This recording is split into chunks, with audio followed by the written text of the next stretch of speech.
मुख्यमंत्री महाराष्ट्राचे सर, पण आम्ही देवा भाऊच म्हणणार.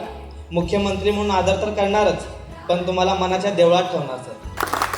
कारण देव हाऊस नाही गरज पुरवतो, तुम्ही तर आमच्या आयुष्यभराची गरज पुरवली सर.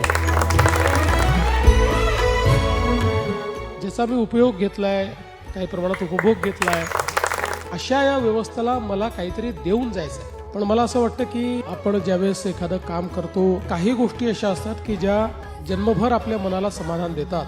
आपण संसाराच्या गाड्यामध्ये फसल्यानंतर अनेक वेळा आपण विसरतो की काय संघर्षातनं आपण आलो. एक आशा एक रंगी रंगू दे.